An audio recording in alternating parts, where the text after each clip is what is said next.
हाँ जी, तो क्या हाल चाल है सभी के। Welcome back to the channel. आज की वीडियो में हम बात करने वाले हैं आपके क्लास 10th के हाफ ईयरली के मैथमेटिक्स के ब्लूप्रिंट के बारे में। डिस्क्लेमर ध्यान से सुनते रहना, बहुत इंपॉर्टेंट चीज बता रहा हूं। मैं तुम्हें शुरुआत में ये डिस्क्लेमर दे रहा हूं कि मैथमेटिक्स में स्पेसिफिकली ब्लूप्रिंट नाम की कोई चीज नहीं होती है। हैं भैया, आपने तो यहां पे लिख रखा है मैथमेटिक्स ब्लूप्रिंट। आप तो ये बताने वाले थे कि भैया इस चैप्टर में ये टॉपिक पढ़ लो, इस चैप्टर में ये क्वेश्चन कर लो, हो जाएगा। मैं बिल्कुल साफ, बिल्कुल ऑनेस्ट रहूंगा आपके साथ। मैं कोई झूठी दिलासा, कोई झूठी तसल्ली नहीं देना चाह रहा हूं। ध्यान से सुनते रहना, इंपॉर्टेंट चीज बता रहा हूं। मैथमेटिक्स में ऐसा कुछ नहीं होता है कि तुम्हें मैं मान लो पहला चैप्टर है रियल नंबर्स, उठा के उसमें से दो क्वेश्चन दूं और कहूं रट लो और जाके हो जाएगा। ऐसा नहीं होता है, मैं नहीं बोलूंगा झूठ, है ना मेरी जान। मैथमेटिक्स में एक चैप्टर जब चल रहा होता है तो वो पूरे एक फ्लो में चलता है कि पहले हम बेसिक्स पढ़ेंगे, बेसिक्स के बाद हम ऊपर ऊपर लेवल करते करते अलग अलग टाइप के क्वेश्चन करेंगे। ऐसा नहीं है कि मैं डायरेक्ट तुम्हें एक बड़ा सा क्वेश्चन दे दूंगा और तुम्हें उस चैप्टर के बेसिक्स भी नहीं पता और तुम उस क्वेश्चन को सॉल्व कर दोगे। ऐसा नहीं होता है, ये तुम्हें भी पता है। तो भैया मैं क्या करूं? मेरे तो भैया 10 दिन में एग्जाम है, मेरे तो भैया 5 दिन में हाफ ईयरली एग्जाम आ रहे हैं, मेरे तो ये सारे चैप्टर आ रहे हैं, मैं कैसे करूंगा? सुन मेरी बात ध्यान से, मैं बिल्कुल प्रैक्टिकल बात बोलूंगा, मैं बिल्कुल मेच्योर वाली जो चीजें हैं ना वो बताऊंगा। अगर तू क्लास 10th में है, ठीक है, अगर तू क्लास 10th में है तो क्लास 10th में हाफ ईयरली के मार्क्स ऐसा इतने कुछ मैटर नहीं करते हैं। ये तेरे को भी पता है, फाइनल जो बोर्ड के एग्जाम्स के मार्क्स हैं वो मैटर करेंगे।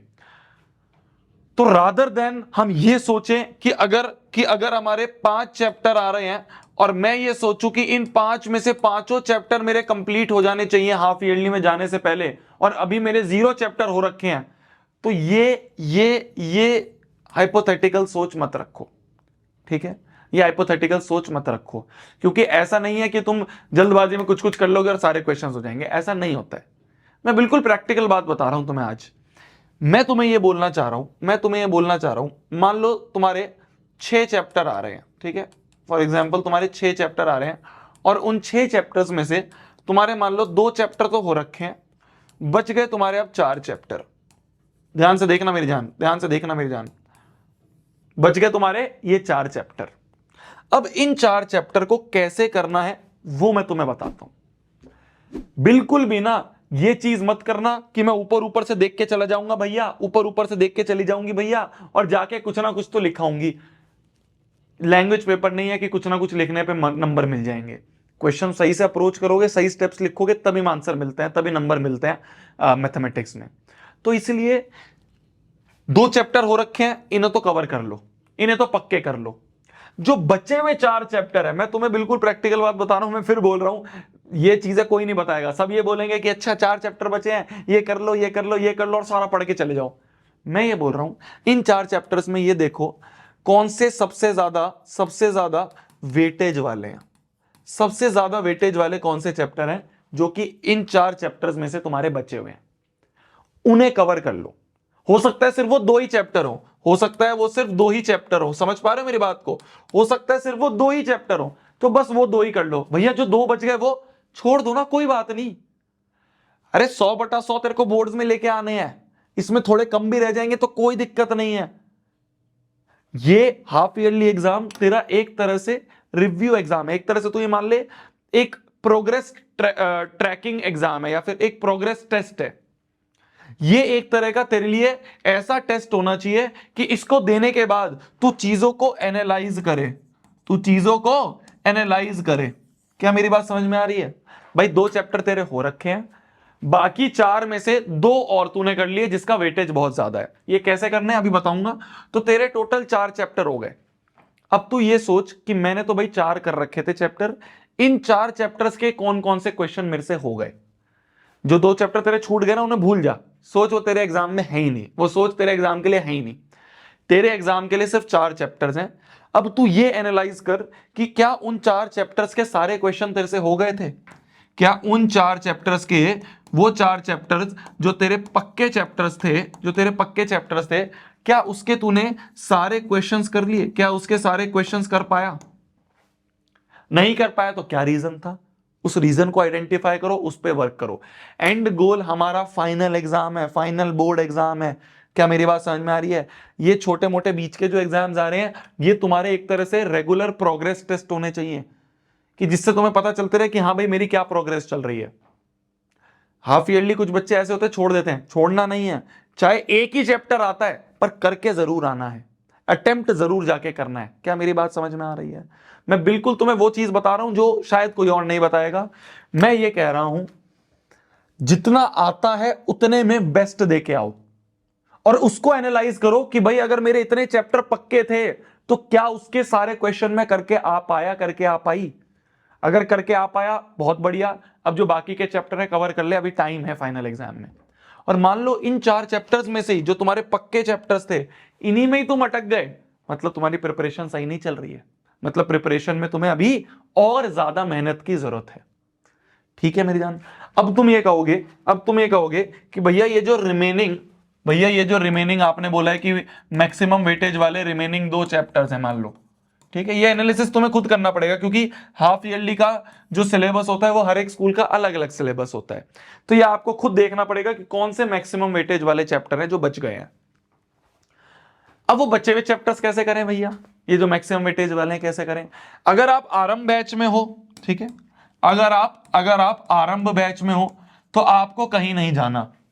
आपका जो मैंने क्लास में पढ़ा रखा है उन क्लास नोट्स को उठाओ, है ना, लेक्चर जो है लेक्चर को अपने 2x पे देखो, 3x पे देखो और साथ साथ में जो नोट्स के क्वेश्चन है बस वो कर लो। इसके अलावा कुछ नहीं करना, सब करा रखा है सब, इसके अलावा कुछ नहीं करना, एक क्वेश्चन नहीं उठाना, सब करा रखा है अगर आप आरंभ बैच के बच्चे हो। ठीक है, कोई बच्चा ऐसा है जो अभी भी एनरोल होना चाह रहा है, वो हो सकता है, एनरोलमेंट्स ओपन है, जो चैप्टर हो रखे हैं उनकी रिकॉर्डिंग आप देख सकते हो।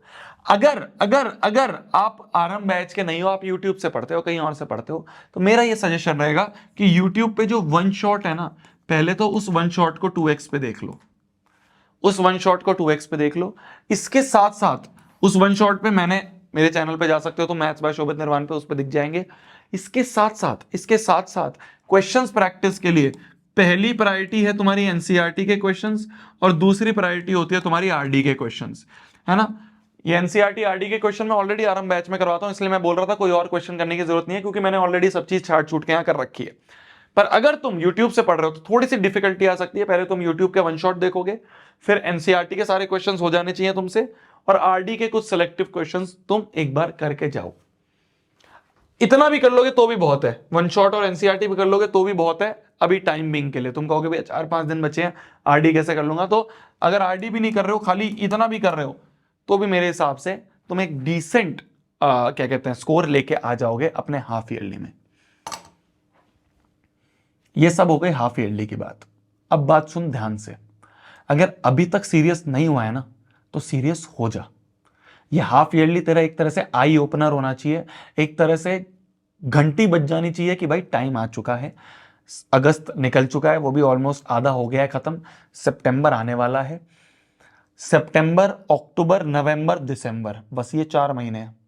तू कहेगा भैया एग्जाम तो मार्च में होते हैं, ना ना ना, उससे पहले प्री बोर्ड होते हैं, उसके पहले तुम्हारे प्रैक्टिकल्स वगैरह होते हैं, फिर तुम्हारा प्री बोर्ड भी 1-2 होंगे, तो दिसंबर तक का ही टाइम है। सितंबर, अक्टूबर, नवंबर, दिसंबर, ये 4 महीने ही है। इन 4 महीने में सब कुछ करना है। ठीक है, समझ में आ रही है मेरी बात? तो अगर अभी तक सीरियस नहीं हुआ है, ठीक है, अभी से पहले कुछ भी हुआ है, तूने हाफ ईयरली में अच्छी तैयारी नहीं करी, कोई बात नहीं, जितना मैंने बताया बस इतना करके चले जा।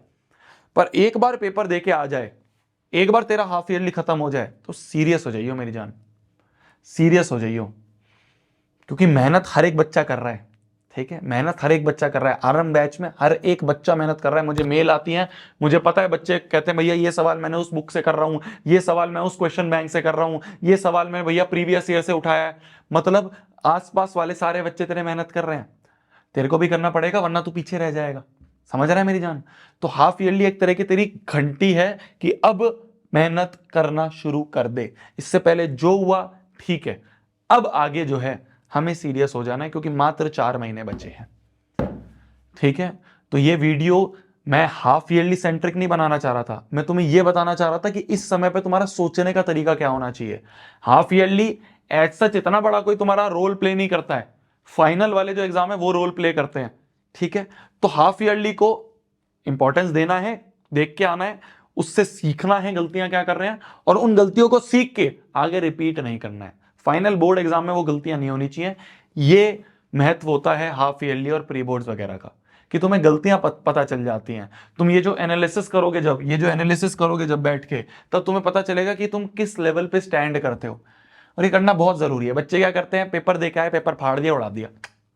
घर पे आके देख कि क्या गलती हुई और उस गलती को रिपीट नहीं करना है। एक बार तुम गलती कर रहे हो कोई बात नहीं, उस गलती को रिपीट कर रहे हो, वो सबसे बड़ा क्या कहेंगे उसे, जुर्म है। तब तक के लिए वही पढ़ना है, फोड़ना है, कहर मचा देना, आग लगा देना। All the very best. मैं बिल्कुल होप करूंगा तुम अच्छा करके आओ, अपनी तरफ से अपना बेस्ट दे के आना, गलतियों से एनालिसिस करना, और फिर उसके बाद आगे तुम्हारे लिए नेक्स्ट टॉपर सही शोभित भैया खड़े, प्रशांत भैया खड़े, दिगराज सर तुम्हारे खड़े हैं पूरे साल। लास्ट ईयर भी रैंक 1 आई थी, उससे लास्ट ईयर भी रैंक 1 आई थी, इस साल भी तुम हाथ पकड़ लोगे अगर हमारा, इस साल भी तुम फोड़ोगे।